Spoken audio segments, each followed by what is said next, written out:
เรียนพรเด้อญาติโยมทุกคนทุกท่านนะตักไต่เสาร์วันที่23 พฤษภาคม 2568ความคิดความปรุงแต่งนะแต่ละคนก็อาศัยปัญญาปัญญาก็คือความรู้ละความรู้ที่รับมาก็คือสื่อละรับมาแล้วก็มาพิจารณามึงก็เลยเกิดปุ่มมองกับการได้รับสื่อมาคิดมาปรุงแต่งก็ซอยให้มีความยึดในความเสือยึดในความเห็นยึดในการปรุงแต่งก็เลยมีมุมมองที่ต่างกันแต่ละคนแต่ละมองก็มีความเสือความคิดมุมมองต่างกันแต่ก็ถ้าเข้าใจธรรมก็มันก็บ่ได้ต่างกันนะบอกว่าคนหรือว่าสัตว์ก็มีความเยอะมีความเยอะก็หมายถึงความยากนั่นแหละภาษาพูดไทยก็ว่าเยอะ เยอะมีความเยอะอันเยอะนี้เยอะไม่ใช่ว่ามากนะเยอะก็คืออยากนะภาษาสื่อสารกันนี่บ่แต่ละมองกับใช้ภาษาสื่อสารกันตั้งกันแต่มันก็ไม่ได้ตั้งเพราะคำเว้าก็แค่คำเว้าก็คือภาษามาสื่อสารภาษาเว้าภาษาเขียนมันอาจสิต่างกันในส่วนของภาษาแต่ในความรู้สึกไม่ได้ต่างกันว่าคนอยู่ในภาคใดจังหวัดใดประเทศใดก็มีความรู้สึกเป็นสุขเป็นทุกข์คือมีเวทนาคือกันนั่นแหละมีขันธ์ห้าคือกันสรุปลงก็คือขันธ์ห้าคือตัวทุกข์ที่พระพุทธเจ้าสอนนั้นเข้าใจธรรมเลยอยู่มองใดใช้ภาษาใดมันบ่ได้ต่างกันเพราะภาษาแค่มาสื่อสารในสิ่งสำคัญก็คือความรู้สึกเห็นบ่มันคือกันรู้สึกสุขรู้สึกทุกข์ภาษาไม่สื่อสารกันอันนั้นอันนี้ต่างกันอยู่แต่ความรู้สึกบ่ได้ต่างกันดอกถ้าพอใจในสิ่งที่กระทบมันเห็นตาเห็นรูปมันก็สุขคือกันนั่นบ่พอใจมันก็ทุกข์คือกันแต่ว่าภาษามันต่างการแต่งตัวก็ต่างเห็นบ่ผิวเห็นบ่ก็ต่างกันได้รูปร่างหน้าตาในประเทศนั้นประเทศนี้เห็นบ่อาจจะมีหน้าตาดำแลอยู่ในมองมันแดดหวนมันก็ดำเลยเนาะเห็นบ่อยู่มองที่ว่าผิวมีเมืองหนาวเนี่ยก็ขาวเห็นป่ะคือแม่เตี่ยวเนี่ยเราอยู่ประเทศสวีเดนมีคนจะเคยดำก็ไปอยู่เมืองหนาวก็ขาวขึ้นมาได้คนอยู่บ้านเนาะเอาตาแดด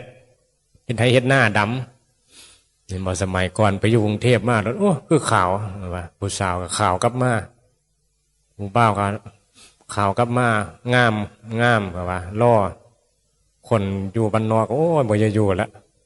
บ่ล่อบ่งามคือเขาอย่าไปอยู่ในเมืองเห็นบ่ไปอยู่ในเมืองไทยมาได้แต่ก่อนเมืองไทยไปเมืองไทยเพิ่นว่า อยู่ในกรุงนะไปเมืองไทยอยู่บ้านนอกเฮาแล้วแลดำไหนบอกไปอยู่มองที่ว่ามันเฮ็ดให้เฮาผิวขาวก็มีเฮาผิวดำก็มี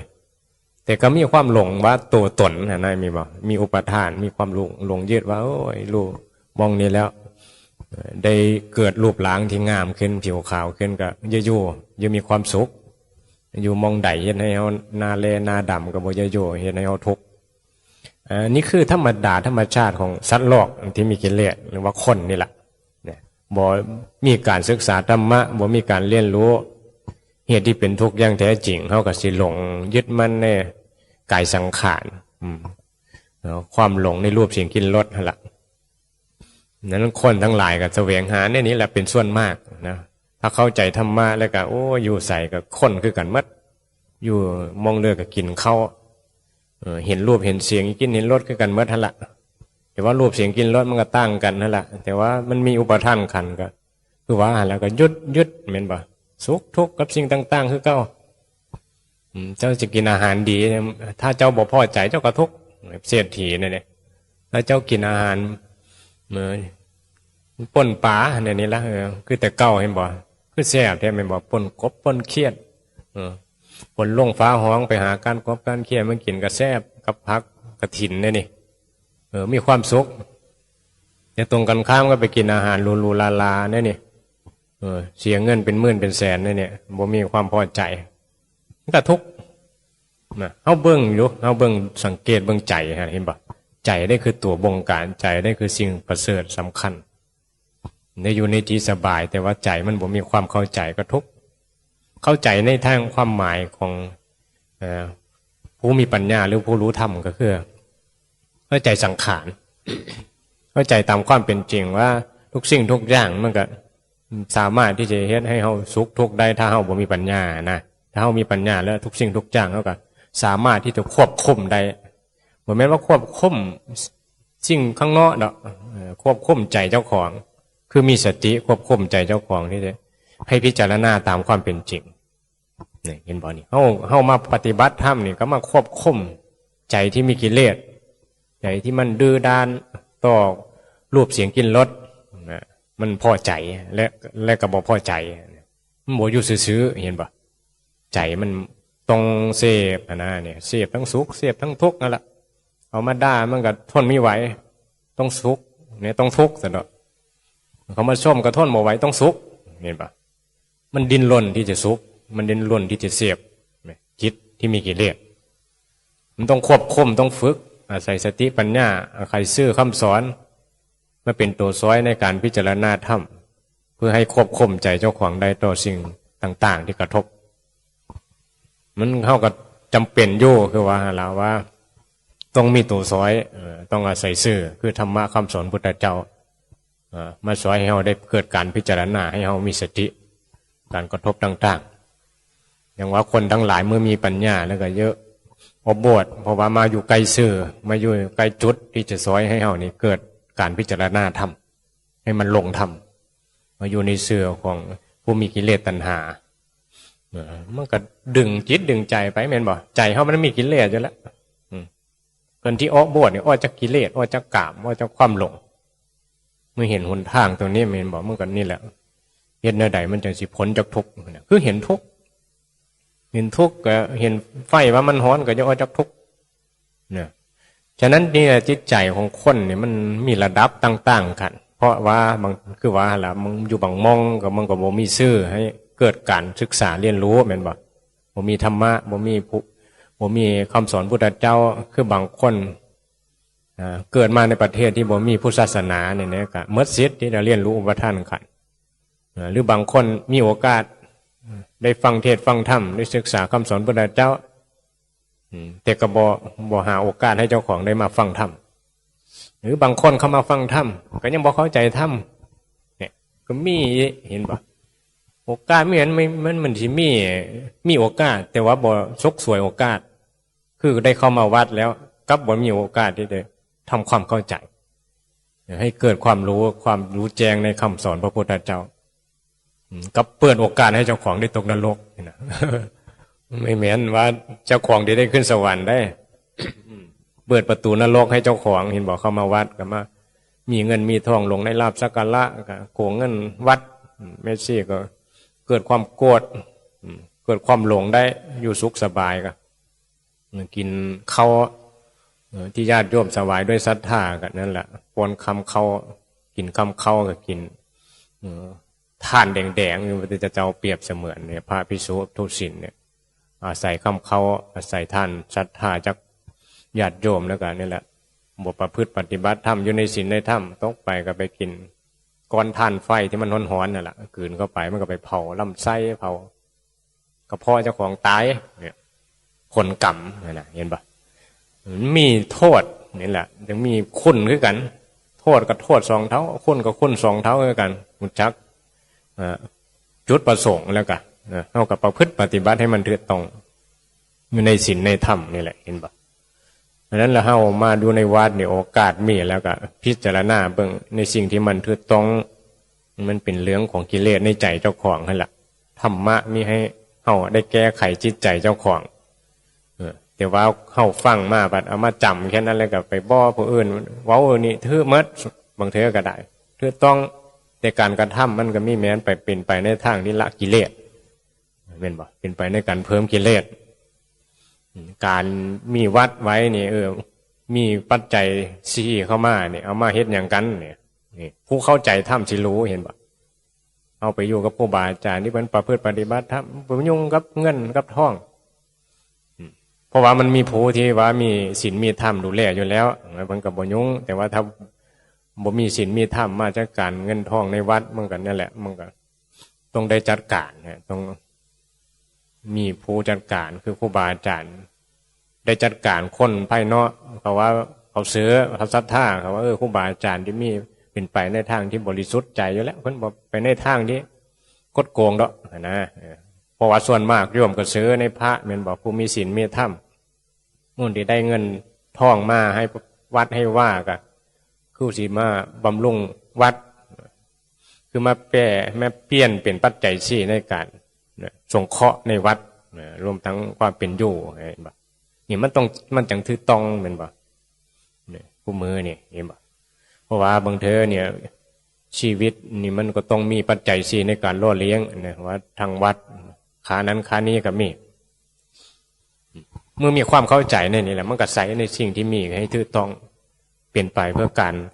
ละการว่างเป็นหน้าที่ที่ต้องทำมันคือการงานคือกันนั่นแหละการงานของพระสงฆ์การงานของผู้ที่อยู่วัดว่าใส่แนวใดจังบ่เกิดโทษเนี่ยบ่เกิดความยึดนะคือเกิดโทษก็คือเกิดความหลงก็ไปยึดในการกระทำคือกรรมมาละเนี่ยเฮ็ดในใดมันจังเป็นการปฏิบัติธรรมเฮ็ดในใดการกระทำต่างๆมันจำเป็นธรรมซึ่งนี่แหละสำคัญเห็นป่ะเพราะว่าการกระทำต่างๆเฮ็ดในใดมันจังเป็นธรรมนั่นแหละก็ต้องฟังธรรมก็ต้องเรียนรู้สิ่งที่เฮากระทำว่ามันคือการสงเคราะห์แค่เลี้ยงธาตุขันธ์เท่านั้นแหละเลี้ยงร่างกายที่มันเจ็บมันแก่มันหิวมันร้อนมันหนาวแก่ในใดมีให้แก่บ่ตามเหตุตามปัจจัยตามฐานะเจ้าของต้องเบิ่งเลยเบิ่งให้มันเป็นธรรมแม้นว่ามาเพื่อปฏิบัติธรรมจะต้องอยู่ดีกินดีจะต้องมีคนศรัทธาหลายเขาต้องเบิ่งฐานะมันก็อยู่ในปัจจัยคือกันนะฐานะเหตุปัจจัยนะบางเทอครูบาอาจารย์ประพฤติปฏิบัติธรรมเพิ่นมีคนถวายหลายคือเหตุปัจจัยเพิ่นฐานะเพิ่นที่เฮ็ดได้สร้างได้สร้างโรงพยาบาลได้สร้างเจดีย์ได้กับฐานะเพิ่นที่เฮ็ดได้แม้นเฮาแล้วมาเฮ็ดคือเพิ่นมันก็มีแม้นฐานะเจ้าของพอสำนี้ก็เฮ็ดไปตามเหตุปัจจัยทำแต่หลักสำคัญคือการภาวนาภาวนาให้มันถือฐานะที่ต้องภาวนาหน้าที่ผู้มาบวชผู้เป็นพระเป็นชีในวัดแม้หน้าที่ได้ไปสร้างคือเพิ่นเหตุปัจจัยเพิ่นหรือว่าบารมีเพิ่นนั่นแหละเหตุปัจจัยที่ต้องได้สร้างได้สอนได้เว้าเนี่ยเหตุปัจจัยได้เว้าธรรมะก็เหตุปัจจัยแต่การมีเหตุปัจจัยให้ทำหน้าที่นี้ก็ต้องประกอบด้วยธรรมคือทำด้วยเมตตาทำด้วยความเห็นว่ามันมีประโยชน์เห็นว่าสร้างโรงพยาบาลมีประโยชน์ครูบาอาจารย์มันก็เฮ็ดสร้างถนนหนทางเพิ่นมีเนาะมีเหตุปัจจัยมีเงินให้เด็กมันก็สงเคราะห์ไปผู้ใดเดือดร้อนในโลกเฮาบ่มีเฮาก็บ่เฮ็ดเด้เฮาบ่มีเหตุปัจจัยเฮาบ่มีเงินทองแต่ว่าเฮาเว้าได้เฮามีโทรศัพท์เอากระถ่ายทอดสื่อธรรมะได้เอาได้ด้วยจิตที่เมตตาไม่ได้มีการมาอวดอ้างทำหรือว่ามาแข่งขันอีหยังธรรมะบ่มีแข่งขันมีแต่การเผยแผ่ความจริงให้คนทั้งหลายได้เกิดปัญญาเกิดความรู้ตามคำสอนพุทธเจ้าให้มันถูกต้องเอามาทบกันเอามาพิจารณากันเป็นไปเพื่อความพ้นทุกข์เป็นไปเพื่อเรียนรู้อุปทานขันธ์ตรงนี้เนี่ยอริยสัจสี่เนี่ยเราอย่าไปยึดติดในบุญหลายอย่าไปยึดติดในการก่อสร้างหลายก่อสร้างก็เอาที่ต่ำเปลี่ยนเห็นบ่ถ้ารักธรรมะจริงๆถ้าว่ามีเงินมาหลายๆยันใดๆจึงเกิดประโยชน์ให้คนพุทธเจ้าว่าการสร้างความรู้ให้ความรู้นี่แหละให้ธรรมะอะไรเห็นบ่ประเสริฐสุดแล้วก็คือเฮาฟังธรรมะมาละสัพพะทานังธรรมะทานังชินาติการให้ธรรมะชนะการให้ทั้งปวงแม่นบ่คือให้ความรู้ที่เป็นไปเพื่อความพ้นทุกข์ธรรมะที่ว่าพ้นทุกข์แต่ธรรมะระดับของคนที่ยังมีกิเลสหนาก็คือ สอนให้เขาเฮ็ดดีทำดีแม่นบ่ชี้ทางสุคติชี้ทางสวรรค์ให้ชี้ทางมนุษย์เนี่ยคือทำความดีรักษาศีล5เนี่ยเขาจึงได้เกิดมาเป็นมนุษย์ให้ท่านรักษาศีลภาวนาเนี่ยมันได้เกิดมาเป็นเทวดาให้ภาวนามันจึงเป็นพ้นทุกข์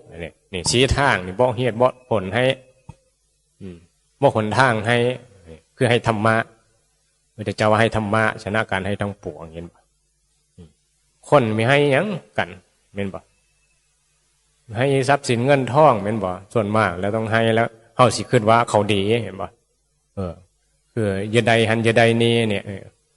ของคนสิหลงกันเนี่ยแม้แต่พระก็ยังหลงโยมที่ถวายกฐินมีเงินหลายมาให้วัดนี่โอ้พระนี่ยอมได้ยอมบายยอมบ่ได้ต้อนรับอย่างดีผู้เป็นประธานเจ้าภาพกฐินป้า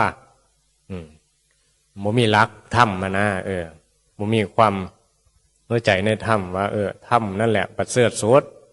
เหมือนเขามาทำบุญกับเรื่องของเขาก็มีศรัทธาก็ถือว่าดีแล้วเขาก็ให้ข้อมูลความรู้ไปพระสงฆ์ก็ทำหน้าที่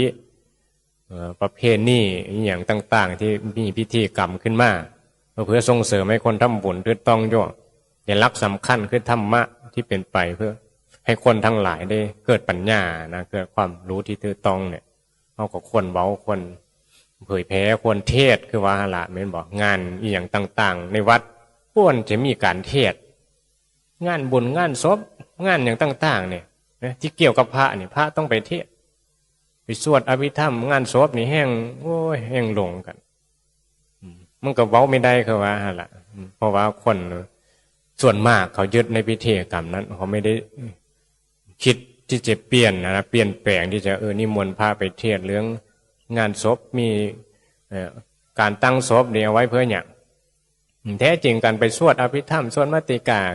ก็แสดงธรรมบ้านนี้แสดงธรรมเนี่ยมันเข้าใจอยู่บอกอันนั้นมันแสดงธรรมภาษาบาลีภาษาพระพุทธเจ้ากุศลธรรมะเนี่ยนี่กุศลอกุศลทั้งหลายเนี่ยที่เฮาทำเนี่ยแสดงให้คนเปลี่ยนไม่ได้แม้แสดงให้คนตายแล้วก็แค่ชี้ว่าศพที่นอนอยู่นี่เนี่ยสักมื้อหนึ่งเขาก็ต้องตายคือกันเนี่ยแสดงให้เห็นถึงความเป็นอนิจจังทุกขังอนัตตาความหมดเที่ยงความเป็นจริงก็คือแสดงธรรมแต่วันนี้มันคนเนี่ยมันไม่มีความเข้าใจนะอาศัยว่าพิธีกรรมต่างๆที่การถวายท่านการทำพิธีกรรมที่ดุลให้คนที่ตายเนี่ยไปทางที่ดีสุคติมันปุ่งแต่งไปนั่นน่ะเฮาก็ซื้อมาแน่น่ะเป็นบ่เพราะว่ามีซื้อมาแน่น่ะคิดบ้างเอาว่าขนาดเฮานับถือพุทธศาสนาเฮาก็ยังมีความเห็นผิดเห็นยังบ่ถูกต้องในพุทธศาสนาในวัดในว่าอาศัยว่าวัดเป็นที่ทำพิธีกรรมอาศัยว่าพระเป็นผู้จ้างเพิ่นไปสวดมนต์จ้างตัวเนาะถวายปัจจัยบ่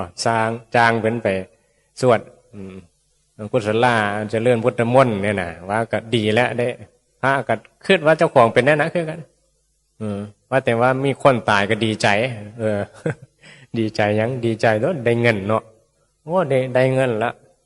ก็มีคนตายก็สิมานิมนต์เขาแหละไม่ได้แม้นเสียใจได้แม่นบอกโยมมาเสียใจว่าเพราะตายแม้ตายแล้วให้พระพันดีใจได้ที่ได้เงินได้ มันสวนทางกันได้นี้ได้ต่างคนก็ตั้งหลงเห็นบ่พระก็หลงที่ได้ลาภสักการะโยมก็หลงเสียใจเนี่ยมีไผสิไปซื่อสารให้เห็นถึงความเป็นอันนี้จังทุกขังอนัตตาความหลงยึดมั่นถือมั่นกันในการที่สิได้สิเสียตายก็ทุกข์ตายพอดีใจพระเป็นบ่สิได้ปัจจัยเด้โอ้งานศพนี่โลได้เงินหลายอยู่ได้เดี๋ยวไปสวดขึ้นเฮือนเดี๋ยวไปปัสสาโอ้นับเบิ่งไหลเบิ่งก็มีพระเขาก็เห็นมาแหละมันคิดแต่เรื่องเงินไม่ได้คิดได้ว่าไม่ได้พิจารณาศพได้ที่ตายแล้วเห็นให้เจ้าของสลดสังเวชชีวิตศึกษาคำสอนพุทธเจ้านะฮะมันไปคนละทิศละทางเนี่ยบ่ล่ะผ้ากันฮัดสวดแล้วได้มวนนี่โอ้ยเก่งเนี่ยได้ผ้าบางดวงแล้วก็สวดดังก็โมนี่เก่งโยมกันหลงไอ้ว่าโอ้สวดดังๆนี่แห้งได้ขึ้นสวรรค์สาธุสาธุมันว่าผ้ากันขึ้นไปนี่บอกความเห็นเฮามันบ่มีความเห็นที่ถูกต้องแล้วงานบุญงานศพงานพิธีกรรมในวัดต่างๆเนี่ยจังใดเฮามาเกี่ยวข้องแล้วสิเกิดความรู้ความเข้าใจ ในหลักพุทธศาสนาที่ถูกต้องแม่นบ่นั่นแหละจังว่าเนี่ยการให้ธรรมะชนะการให้ทั้งปวงความยินดีในธรรมชนะความยินดีทั้งปวงแต่เฮานี่ยินดีอยู่บ่ล่ะยินดีที่อยู่วัดยินดีที่มาสวดมนต์ฟังธรรมอยู่บ่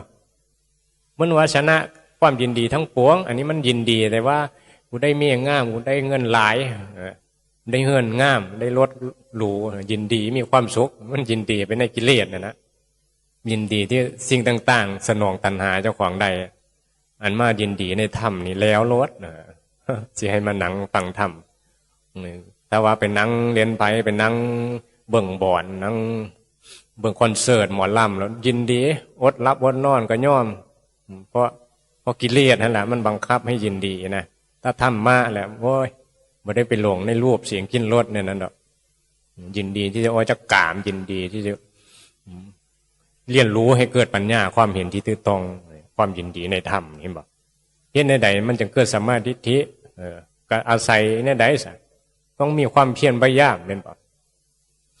ที่จะศึกษานะเพื่ออจะกามเนี่ยเห็นบอกมันก็อยู่ในมรรคมีองค์แปดนั่นแหละคือมาเรียนรู้นะคือสัมมาทิฏฐิที่ครูบาอาจารย์เพิ่นเน้นอย่างนี้แหละจังใดเข้ามาเกี่ยวข้องพุทธศาสนามันจะมีความเห็นที่ถูกต้องนะมันเห็นระดับใดแน่ระดับบนระดับศีลมันบอกศีลธรรมเนี่ยโลกิยธรรมศีลประจำโลกคือเป็นคนดีนั่นแหละรักษาศีลมีความเมตตามีความสงสารเดี๋ยวในโลกเนี่ยนั้นศีลธรรมแต่ว่าในระดับที่ว่าสัมมาทิฏฐิในด้านโลกุตตรธรรมเนี่ยโอ้น้อยแต่ก็ยากที่จะเข้าใจกันคือความเห็นที่จะอันนี้อริยสัจสี่เห็นทุกข์กันนะเห็นเหตุของทุกข์เห็นอุปทานขันธ์ห้าว่าเป็นทุกข์เนี่ยเห็นกายใจบ่แม่นเฮาใจบ่แม่นเฮาเนี่ยสุขทุกข์บ่แม่นเฮาเนี่ยมันแค่สิ่งเกิดดับเนี่ยอันนี้แหละสติปัญญาตรงนี้แหละความเข้าใจตรงนี้เนี่ยนั้นการให้ข้อมูลความรู้ทางนี้นี่เพื่อเข้าใจเนี่ยโอ้สบายอีหลีได้มันสิเห็นว่าการกระทำต่างๆก็เป็นแค่ธรรมะนะเป็นเหตุปัจจัยมันบ่มีเนาะโชคดี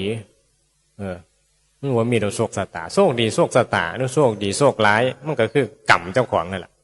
ดวงดีคือกันดวงร้ายคือกันคำเว้าอันนี้มันก็หมายถึงการเผชิญในสิ่งต่างๆนั่นแหละมัน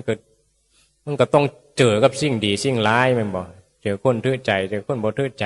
แต่สิ่งเหล่านี้เนี่ยถ้าเฮาพิจารณาตามธรรมเนี่ยมันเป็นเหตุปัจจัยที่ถูกต้องมันบ่ได้ผิดเนาะแต่ว่าผิดตรงที่จิตเห็นผิดมันบ่ได้ผิดว่าเฮาต้องเจอคนดีเจอคนร้ายมันบ่ได้ผิดเจอเหตุการณ์ที่ฝนตกน้ำท่วมแผ่นดินไหวขี่รถไปชนคนตายมันคือโชคร้ายแท้เอาไปชนคนตายเป็นโทษเขามันเป็นย้อนอย่างมันเป็นย้อนโชคบ่ย้อนการกระทำย้อนเหตุปัจจัยมันเรียกเลี้ยงมีใดมันบ่แม่นความบังเอิญแต่จิตใจที่เฮารักษาใจเจ้าของได้เข้าใจในเหตุปัจจัยที่เกิดขึ้นนี่คือธรรมะนี่คือปัญญา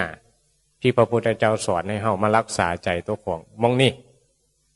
เมื่อเกิดเหตุการณ์ที่บ่ได้ดังใจเกิดขึ้นคืออาจสิโชคร้ายอาจสิดวงร้ายก็ได้แล้วใจเจ้าของเป็นแน่ใดถ้ามองเป็นธรรมมันก็เป็นธรรมดาเห็นปะเหตุการณ์ที่เกิดขึ้น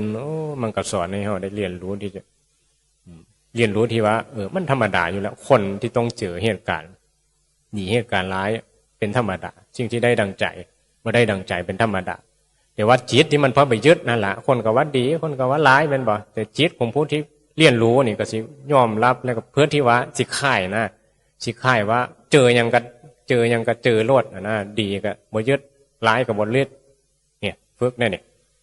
แต่ชีวิตนี่ทำความดีไปทำบุญไปแต่ที่บอกคล้องกับบุญเพราะว่าต้องการนิพพานเพราะเห็นคุณค่าของนิพพานเพราะเห็นคุณค่าของความพ้นทุกข์เพราะศึกษาธรรมะเพราะเข้าใจธรรมะเท่าสิบ่อยู่กับความหลงในสังขารบ่หลงในความดีเพราะว่าความดีคือสังขารบุญคือสังขารที่บ่เที่ยงได้รับความสุขกับการปรุงแต่งกับบุญก็เป็นสิ่งที่เกิดดับเห็นบ่ทำบุญทุกมื้อใส่บ้านทุกมื้อบ่ได้ใส่บ้านบางเทื่อก็เป็นทุกข์เห็นบ่ว่าถ้าได้ใส่บ้านก็เป็นสุขนี่มันอาศัยสังขารปรุงแต่ง แต่ว่าคนภาวนาก็ซ้ำบุญคู่มือหั่นล่ะแต่ว่าบ่มีเฮาทำนะพิจารณาเบิ่งใจสุขอยู่บ่กับการได้ทำบุญพยายามหาอาหารดีๆแม่นบ่ถวายพระมีแต่คนเยอะให้ของดีได้พระจิตศรัทธาเด้จิตท่าในบุญศรัทธาในความดีพอบางเทื่อมันบ่ได้อาหารดีบางเทื่อเอ็ดกับข้าวไว้เตรียมไว้ให้พระก็มีบ่ยายบางยายเอ็ดกับข้าวไว้แต่มื้อแลงนี่มื้อเช้าสิใส่บาตรลูกหลานปัดมาเอาไปกินจ้อยปัดโซนได้เห็นบ่กลัวไว้พระโซนก็มีเห็นบ่อาหารดีๆแบ่งไว้ให้พระตักไว้ก่อนให้พระก็มีคนมันก็ศรัทธาไปทำบุญแต่ว่าพ่อมีคนมาเอาไปปัดทุก